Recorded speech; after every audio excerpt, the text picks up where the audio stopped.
All right. Well, welcome back, everyone, to a special episode of Because Business is Personal. So, in anticipation of a upcoming keynote presentation, I'm giving at a Savant Toronto e-commerce e-commerce conference. I've invited conference chairperson Tara Conway to co-host this episode with me. Tara is a retail executive with over 25 years in the business and has been focused on pushing the boundaries of e-commerce in Canada, leveraging innovation to build omni-channel customer experiences and retail transformation. She is also a mentor and ally, contributing to building the ecosystem to support female entrepreneurs, which we're blessed with today, to provide access, funding, and a renewed model of investment. So welcome, Tara. And another difference is that I don't just have one guest today, but I have three. So Tara, would you mind doing me the honor of introducing Kayla and Nicole? Absolutely. And I'm so thrilled to be here with these incredible women. And so first we'll start with Nicole. So before creating and launching Tall Size, Nicole has been a marketing leader in software and e-commerce, most recently with Deepak Chopper's company, Chopper Global. She has over a decade's worth of experience leading brands like Well.ca, FreshBook, Bell Canada, and one of my favorites, The Source, which is where Nicole and I met, and Envision. And as a tall woman, she saw an opportunity to pair her technology and her marketing background to fill a painful void in the world of fashion by creating the first ever online marketplace of clothing and shoes specifically made for tall women, alongside her childhood friend, Kayla. And now, Kayla, I'm going to have to read yours because it's quite impressive and I don't want to miss anything. So Kayla is a professional basketball player who represented Team Canada since 2008. She joined the senior women's national team in 2018. You competed at the 2020 Tokyo Olympics, and most recently, you qualified for the 2024 Paris Olympics. Congratulations. Yeah, congrats. Kayla is the author and illustrator of a children's book, The Magic of Basketball, that inspires the next generation to dream big and go after everything they want. And in partnership with Nicole, created the first ever shopping marketplace for tall women. So welcome, both of you. We're really excited to have you. Thank you. Excited to be here. Well, thanks, Tara. Those are great intros. Our other guest is Marnie Rabinovitch Consky. She's the founder of Thigh Society. In 2008, Marnie recognized a gap in the market stemming from her personal pain point with thigh chafing. Without any related experience in retail, sales, manufacturing, or e-commerce, she followed her hunch and has bootstrapped Thigh Society to $25 million in sales, pioneering a new underwear category of boxer briefs for women that she calls slip shorts, designed to help with sweating, chafing, and modesty. Before Thigh Society, Marnie had several careers spanning 2 decades in recruiting, training, consulting, and career coaching with large organizations, including Accenture, the Ontario government, and the University of Toronto's Rotman School of Management. So with those introductions taken care of, let's get the show underway. So I'll start. So what we always do with the personal side of business, because I say business is personal, we like to start by asking a question that is a little bit more on the personal side, less on the business side. So Kayla and Nicole. Kayla, you can go first. Tell us something personal about you that's not business related that might come as a surprise to most people. Okay. I don't know if this will come as a surprise. It's really hard to try and think of something. This is going to be really random. But thankfully, I've been to almost every continent in the world except for Antarctica, and I'm trying to get there. All thanks to basketball. So yeah, that's my little random interesting fact, I guess. That's pretty cool. And Nicole, what about you? I wish that was mine. It is not. Mine is probably something that always surprises people is that I used to ride a motorcycle. So I woke up one day and I was like, that would be kind of fun. Let's try that. Learned how to ride a motorcycle. just to find out that it scared the living crap out of me. So I literally wrote it for like one season, and then I was like, I'm done. But at least now I can claim that I know how to. So that's my fun fact. Very cool. A Honda Goldwing is my summer transportation, but I live in a much less congested area than you do. So if I lived in Toronto, I would not ride a motorcycle. So to be fair, I learned when I lived up in Innisfil, and I grew up on a Honda Goldwing, which is, I think, maybe my inspiration. My dad drove a Honda Goldwing, but I did the sport bike thing, and it's like not nearly as comfy and cozy as a Goldwing. So yeah, exactly. That was my learning. Exactly. All right, Marnie, your turn. Tell us something personal about you that's not business related that might come as a surprise. I don't know if it's as interesting as what we've heard so far, but I like to shuffle dance, and I took up shuffling. What it is a style of very fast-paced, like house music, techno music dancing. And I took it up during the pandemic because I was cooped up at home like we all were, and I needed a form of movement, and I really have always enjoyed dance music. So I went online and found a virtual coach and started dancing by myself, at home, and learning some of the choreography. And now that things have, now that the pandemic's behind us, I do sometimes go to some shuffle events, and you're never too late to learn something new. I picked that up at 45 years old. So you're never too late to move your body or learn something new. I love that. That's very cool. I'll have to look for you at the next rave I'm at. That's right. Come say hi. So, Marnie, going a little bit deeper into the personal side of things, it's my understanding that a famous dragon investor didn't think your product had a large enough market and wasn't worth pursuing. So what did you understand about your audience that made you believe she was wrong and you pursued your idea anyway? So great question. And as I think back to that moment, I think what this dragon was telling me is that she really didn't think this business could be much more than maybe me and one staff member potentially making a small living out of a very small business. And to cut to the chase, the reason I didn't believe her is because I knew from my firsthand experience that I could not find a long leg pair of underwear for women that was not shapewear. So I knew, having done some research, a lot of research, actually, months of research, not only online, this was 2008, but also with friends and focus groups, that a lot of women were just using hacks to try to solve this problem of having some fabric coverage between their legs. And these were women of all sizes, people in smaller bodies, people in bigger bodies, who were wearing men's underwear, cutting their long underwear, wearing pantyhose and cutting the bottom. Just all of these really subpar solutions. And so when this dragon told me that she really didn't think my idea had potential, I was coming from a strong place of conviction from my own experience, my own lived experience, and a lot of market research that told me otherwise. And quite frankly, at that time, I'm not sure that I knew that growing the business to where it is today was even possible. I was just really intrigued by the idea of creating these underwear. And you know what? If I could sell like 1,000 of them, great. Like that would be amazing. I was going to be happy with that. I was working full time at that time, and really enjoying my day job. And I thought, well, this could just be a side hustle. And so what if it never goes anywhere? And here we are almost 15, 16 years later, and we sold over 1 million pairs of these slip shorts.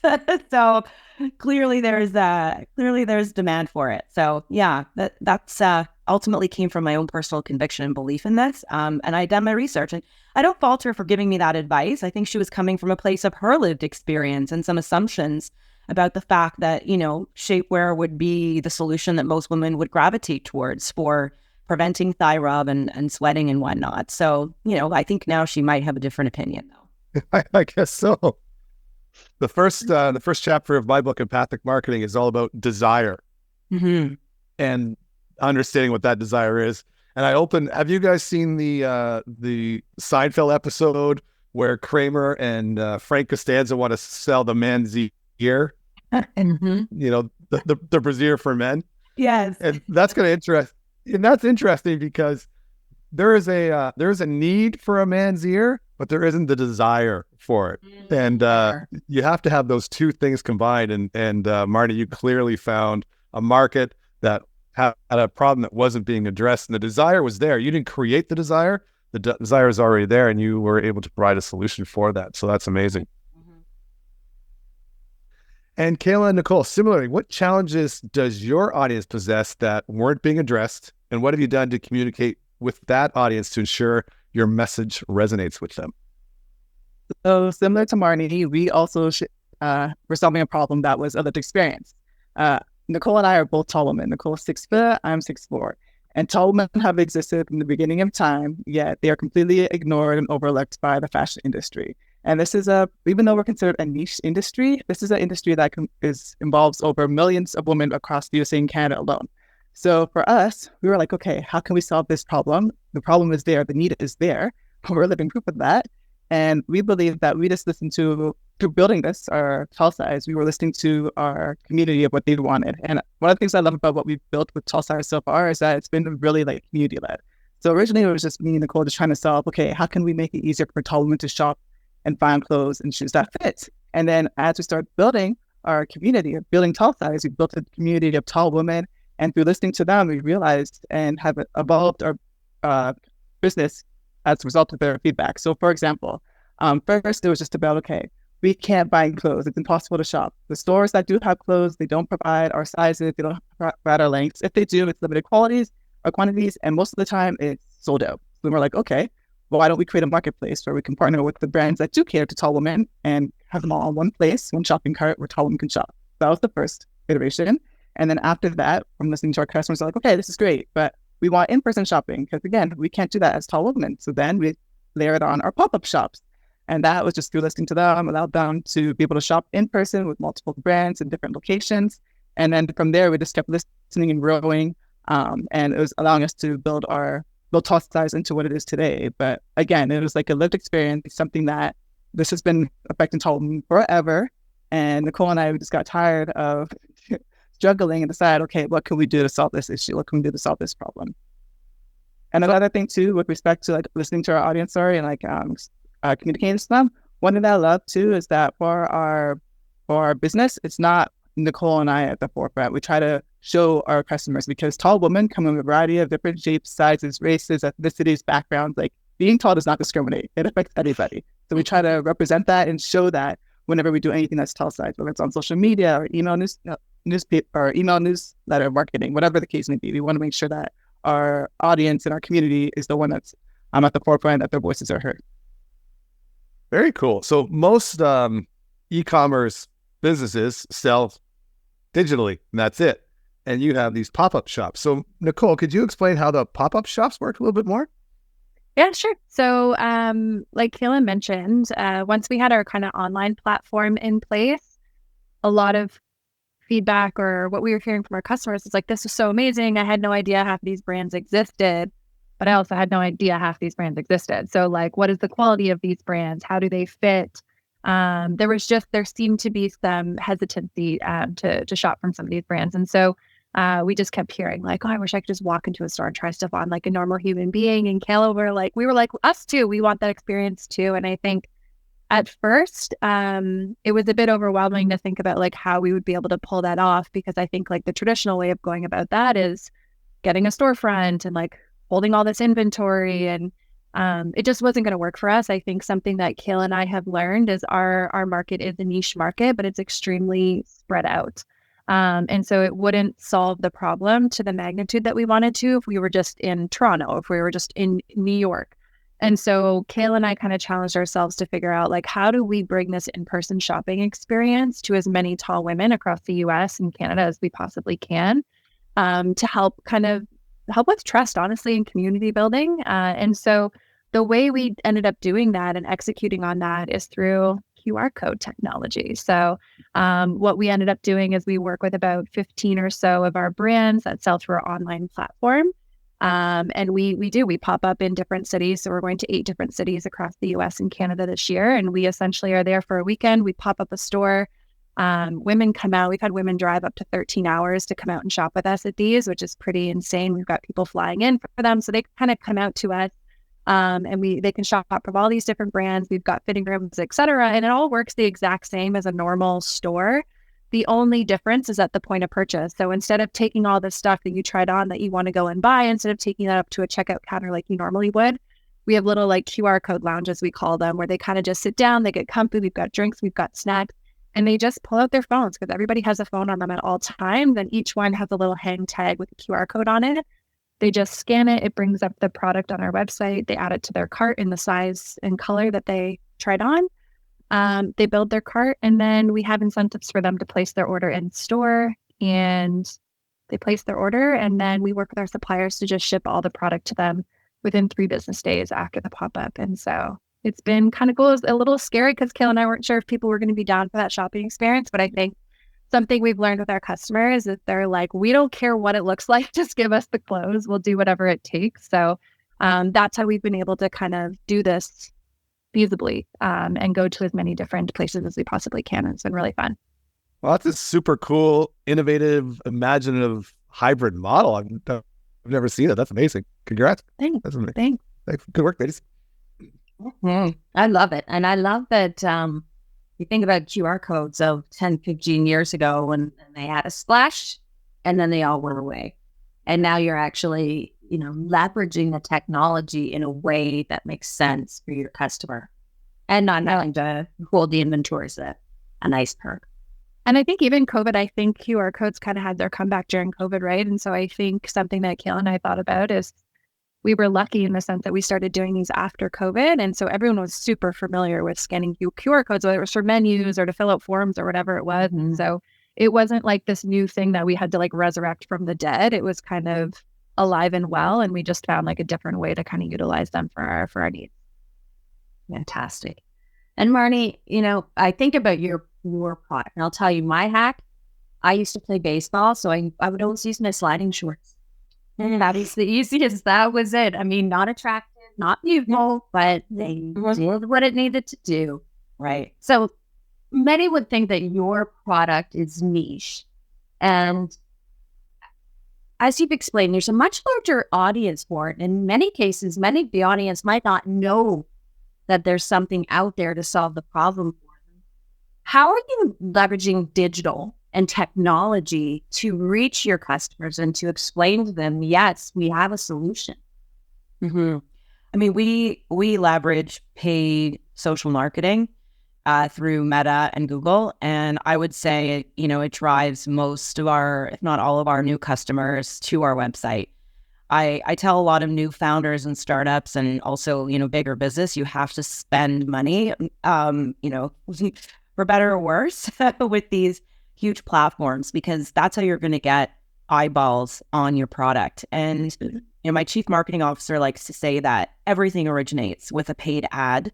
And we've seen that in real life, where we obviously have an organic social presence on Instagram. We collect email addresses and we have an email database.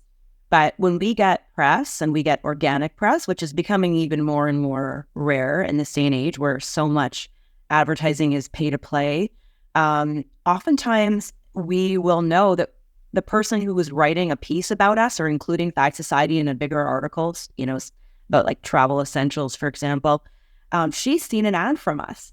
That's how she heard about our brand. So the, Facebook and Google allow us to approach our customers with targeted ads that speak to their problem. And it's not hard. I think, Nicole was mentioning this earlier with their customers.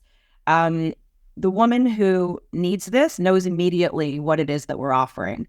And she's either tried a whole bunch of other things that haven't worked, or she never knew that such a solution existed. And I would say when we started doing paid ads back in 2015, 2016, it was a little bit easier because we were one of the only anti-chafe shorts out there, and we have seen the emergence of some competitors over the years. But with a combination of testing our marketing messages digitally, which really allows us to creatively test on a very aggressive, fast basis. What do I mean by that? We don't just put an ad out there onto Meta and then, wait for days and see how it performs. We may put 2 or 3 or 4 versions of an ad with the same creative and some different copy. And digital marketing allows us to test that to see what is resonating the most with our demographic. And we do leverage lookalike audiences, which is a concept in digital marketing you can use through your technology platforms. Like we use Shopify to instruct Meta to look for audiences on the interwebs of Meta to find us people who are similar to our customer base. So we couldn't be where we are without paid ads. That's for sure. Mm-hmm. Nicole, your marketing brain must be going up a funnel, low funnel, click here, brand awareness. You love it. All the things. No, that's really cool to hear. That's something that Kayla and I were kind of at that point now in our journey where we need to start investing in paid ads, and it's scary to us because we haven't done much of that yet. So Marnie, we might be hitting you up for some advice after that. Time. And Kayla, Nicole, I've shared with you, I love the technology that you're using. You're kind of bending the technology, I think, almost how many traditional retailers would think about it. What are some of the key elements that you're using that's really driving your business forward? Yeah, I would say so on the technology front, like I think something that Kayla and I have learned is that we've had to get really creative in how we solve this problem. The problem that we set out to solve is one that's been around for decades, and one that people have tried to solve in the past in different ways, more traditional ways, I would say, that have been somewhat successful and not successful in some cases, et cetera. And so I think something that Kayla and I have been doing since day one is just like, how can we be really scrappy and really creative with how we piece together different types of technology to create the best solution, and not kind of like putting ourselves in any one corner. And so I would say the biggest way, and the whole reason we went down the marketplace route, to be honest, and the biggest way I would say technology is serving our customers today, is when Kayla and I had the idea of like, okay, like how do we kind of create or how do we come up with a solution for this customer, and how do we do it in a multi-brand way where we've got the largest assortment and multiple different categories. It's just something that has never existed for us before. There's no way we would have been able to do that the traditional method of like buying wholesale, like holding everything in a warehouse. Like it's just something would have had to give. Either we wouldn't have had the assortment that we would have wanted or something, right? And so I think that's what kind of pushed us down the path of figuring out like, okay, well, what's a marketplace? Like, how do those run? What software do they use? And so we just did a ton of research. And I think we had never even heard of them. Like we didn't really know marketplaces before we started it. But we've always just been really curious. So I would say marketplace technology has been something that's helped us. And it's something that wasn't around like 4 or 5 years ago in a way that a small business could access it. There were some bigger platforms like Miracle and whatnot. Those are $1 million a year. And so that development has been crucial for us to be able to exist. Like I said, QR codes is another way that we use technology. That's been around forever. It's just a matter of getting creative with how we use it. And I think the last thing on the technology front is just, and maybe this is more on the data side of things, but like Kayla mentioned earlier, is one thing that we've learned, and we noticed it kind of like smacked us right in the face when we did our first couple of pop-ups and we actually saw our customers in the flesh in a room. We're like, holy crap, we've got customers in their 60s and in their teens. We've got customers of all different races and ethnicities. We've got people coming in on a budget and people coming in excited to like for the first time ever invest in like a good quality, higher price point piece, right? And so something that Kayla and I are also trying to use technology for, I think we still have a long way to go, but this is something that's top of mind for us, is like, how do we use data and technology to make sure that we are creating an experience for all of our different customers that they want. Like a 65-year-old customer is going to want a very different experience than maybe a 16-year-old customer, right? And so how are we making sure that we're kind of using our data and our technology to like serve up the right products to the right customer, the right time, all that good stuff? Those are just some ways that I think are always top of mind for how we're thinking about technology. Solving problems real time. I love it. Mm-hmm. And Marnie, what is some game-changing tech that you use all the time? It's in your toolbox, helps you run this huge multi-million-dollar business. So, I mean, first of all, the obvious is Shopify, on our e-commerce platform that allows us to, relatively, quickly add products and sell to our customers. So I think that's an obvious one. But listening to Nicole talk about, ways to learn more about your customer, there's age differences, there's demographic differences. We use a data warehouse. We use Dacity, it's the name, but what it does is it collects a lot of all the information basically about our customers, and then allows us to dig deeper into some analytics that can help us decide, how we want to speak to our customers. So, for example, let's say we have a bucket of customers that have only bought one type of product from us in the past, and we have actually 5 different products. So first, we can use that data warehouse with our data analysts and reports to understand what is the frequency that she's buying this style of short, when does she buy it, and has she ever, can we get her or move her to other products in our assortment? So we can use the grouping of customers and then put them into our email software, which is another technology we couldn't use, we couldn't live without. It's called Klaviyo. And we can, what we call, segment our customers, right? And so segment out a group and perhaps put together some targeted messaging around, in this example, hey, we noticed you've only tried the cooling shorts, but have you had a look at our other products, like our staple, like our original, like our cotton? And so the ability to glean data and insights on your customers, and not in a scary way, right? Not in a way that would make any one of us as customers worry about, Big Brother watching, but in a way that allows us to really tailor our offerings to the customer and educate them on how it is our other products can help, and also target email campaigns towards those customers at times of year where we already have learned that she's more likely to buy. So definitely couldn't live without those 3.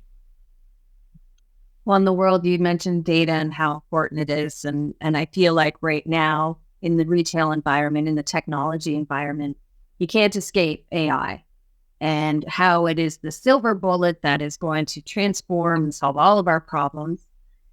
Have you considered, or are any of you, and maybe they'll start with you, Kayla, are you looking at AI and how it can be integrated into your business right now? Yeah, it's funny because after we just finished, we wrapped up our spring pop-ups. We had 4 of them in the spring that just recently wrapped up with Nicole.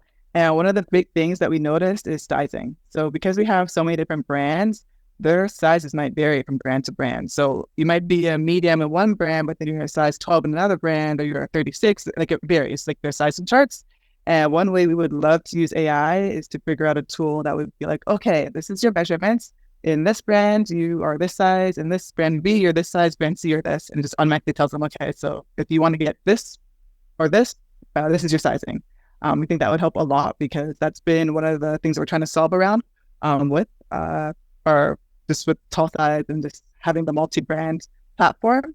And then another way we would love to use AI as well is also just for like more individualized like shopping experiences. Like if a customer comes and they're like, okay, they typically buy something in this style, giving them or having the technology, the tools to be able to say, okay, you bought this, we think, or we want to recommend these options to you as well. We think this would work well within the assortment of clothes that you already have, or this would go well to create new outfits for you. So we have a lot of dreams of how we want to use AI and technology. I don't know if we have to find a way to create it ourselves or find someone who's creating that technology, but we definitely have big dreams when it comes to like using AI to help us to better serve our community and our customers. Well, I imagine at the event, you will encounter a lot of retailers and brands, startups that are leveraging AI. So it'll be a great opportunity to share. So we're all involved with the Savant Toronto e-commerce event. And Marty, you're going to be leading a roundtable there. And that audience is going to be comprised primarily of senior executives from some of the world's biggest brands like Coke, Pepsi, Apple, Samsung, IKEA. What is a key tactic or strategy that has served you well as an entrepreneur that a big brand may have lost sight of, but could ultimately, gain huge dividends? Like, how can the big boys think with, us smaller guys to succeed? Well, and I don't know if it's like the big boys and girls and the, that they've lost sight of anything, but I would say what we put at the forefront at Thigh Society is explaining the problem and solution to our customers in a very direct way. And I think it depends if you're a huge brand. I like to make a distinction between direct response marketing and brand marketing. And brand marketing is something that a big brand can do, like throw Nike out there. If you see a swoosh or you see Just Do It, you understand immediately what Nike does because everyone knows Nike at this point. They're a massive brand. But for smaller brands, where customers may not be aware of what their offerings are, you really have to be more direct with what it is that you're offering. And it's not that a customer is going to recognize Thigh Society and say, oh, I love Thigh Society. It's, oh, here is a brand that's offering a solution to my problem of sweaty thighs, or, hot flashes, or, sweaty butt, or any of the other things. I'm allowed to say that on this podcast. So I think, I think we're all humans. We all are on our phones, on social media all day long. We're Googling things, from medical questions when we shouldn't be, and looking for brands. And the more any brand can hone in really on the solution that their products or services offer their customers in the most simplistic way that someone can see it and spend a second and know right away what it is that you're offering, I think that's a surefire strategy to win.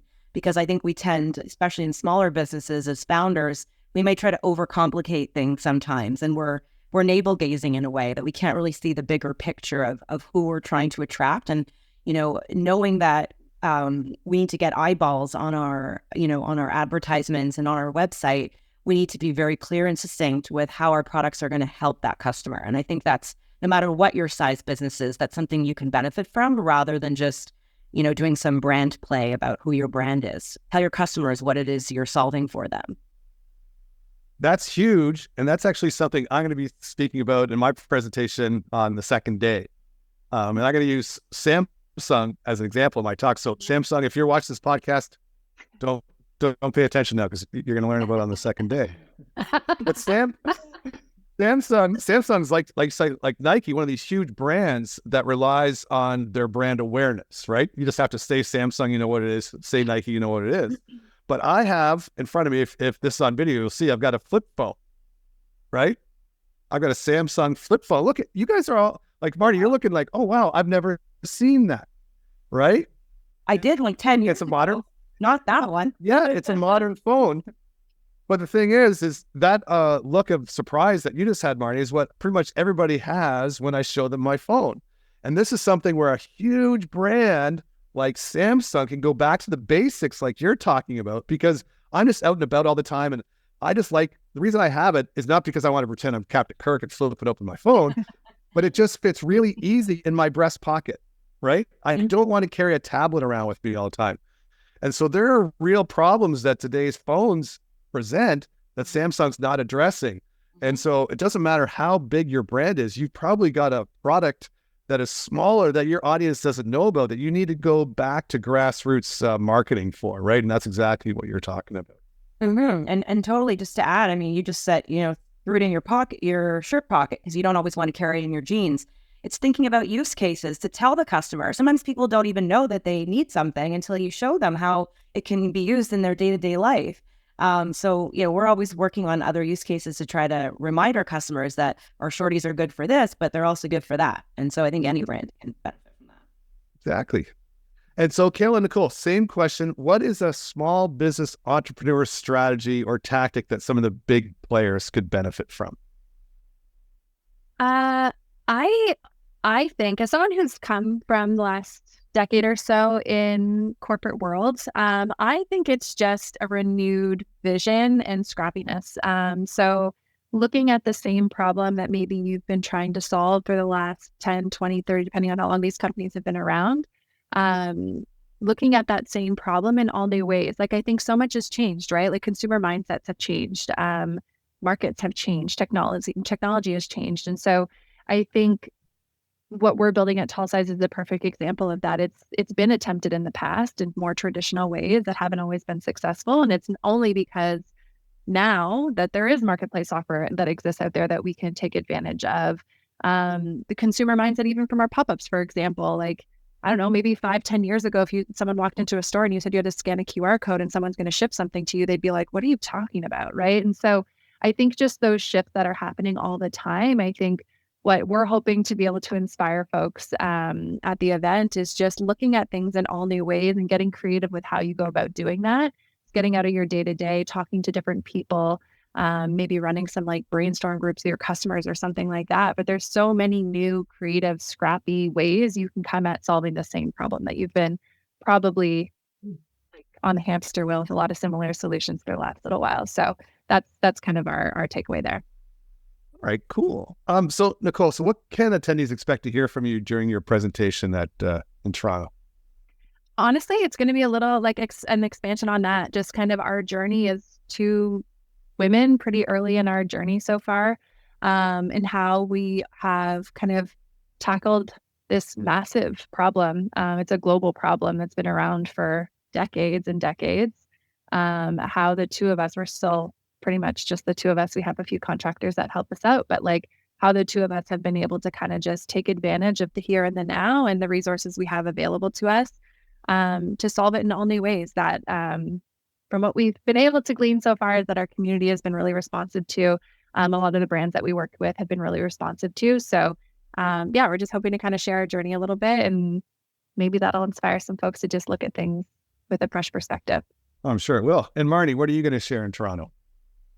I mean, similar to what Nicole said, I think the conversation is going to evolve organically around our roundtable. And I think I'll be interested to hear and just remind all the participants that to always keep the customer in mind, to always keep the customer at the forefront. I think it's easy to lose sight because there's so many things involved in running a business, no matter what your size, whether you're a startup or multi-million-dollar, huge, big box business. Who are you speaking to? Who is your customer? And what is the best way to speak to them in this really crowded digital environment where there's brands trying to get share of wallet, at every scroll, right? So I really think it's about keeping things simple, getting back to basics, and figuring out where the value add is for your customers to purchase what you're selling. Awesome. Tara, we're not leaving you out. You're going to be getting one of the keynotes in Toronto. So what do you be sharing with the audience? Well, I'll be chairing both days, and what we've tried to do with our partners at Savant is to really push an agenda that is a little deeper than the generic. It's more about thought leadership, and the speakers, those on panels, those doing keynotes. There's something different in everything that you'll see in the people that are giving the keynotes, people that are participating, as well as, just their story, what brought them forward, why are they leaders in this space now? So I'm really excited. I think there's going to be a lot of good discussion and something a little bit better than just, AI is the silver bullet of retail. We'll figure it out. A little bit deeper than that. So I'm looking forward to it. Now, Mike, you're also doing a keynote. You're doing a keynote on empathetic marketing. Now, what does that mean to retailers and marketers in the room? Well, Marnie and I sound like we're completely on the same page, and it's all about understanding your audience and understanding that they are on different levels of a journey. Some are completely unaware. Like Marnie is dealing, when she first started, she had a problem-aware audience, right? Like they knew they had a problem, but there's no solution that existed. So she had to educate them a little bit more to the problem. Because like she was saying, or somebody was saying, like most people thought chafing in women was if you're oversized. That's not the case, right? So an education has to happen first because, somebody's not going to look for anti-chafing if they're not overweight. So Marnie had to do that education first. And then there's a whole spectrum of audience awareness. So I'm going to be talking about audience awareness, crafting a message that resonates with them for their level for them at the level that they're at. And I'm also going to share a couple of tools with AI that we can use to help understand our audience better. Okay, so we use AI to understand your audience, not necessarily to communicate directly with them. So it's more of a tool than an understanding tool than a communication tool. Exciting. I think we need to get into some real use cases, true use cases on how to leverage AI. Wow, this has been a fantastic episode. It's so much fun co-hosting with Tara and having three unique guests like this. So I want to thank Tara, Marnie, Kayla, and Nicole for joining me on Because Business is Personal. And I can't wait to see all of your presentations in June. I think tickets for this conference are almost sold out, but Savant Events has events throughout the year, pretty much around the world. So I'll include a link to the conference in the show notes. And if you're interested in learning more about how your business can do better in the e-commerce space, then this is definitely an event you want to attend. So Tara, do you have anything else to add? No, thank you all. It's a great conversation. I look forward to learning more. I look forward to shuffle dancing. That's going to be fantastic. I'm very excited. Very excited. So we'll see you all again in a few weeks. Yep. Can't wait. Can't wait. Thank Great to you. virtually meet you. And we'll see you all in Toronto in beginning of June. Thanks for having us. Thanks, everyone. And that is a wrap for this episode of Because Business is Personal. Thanks for joining us. And don't forget to take advantage of my 2 special offers. First, you can get a free copy of my best-selling book, Empathic Marketing. You just pay for the shipping. Or you can get a 50% discount on my gap analysis session with the coupon code podcast. Just head over to www.becausebusinessispersonal.com or check the show notes for details. If you've enjoyed today's episode, please don't forget to follow, subscribe, leave a review, and share the podcast with others who might benefit. Your support means the world to us, so stay tuned for our next episode where we'll continue to delve into the intersection of empathy and marketing strategy. Remember, because business is indeed personal, every connection counts. Until next time, see you then.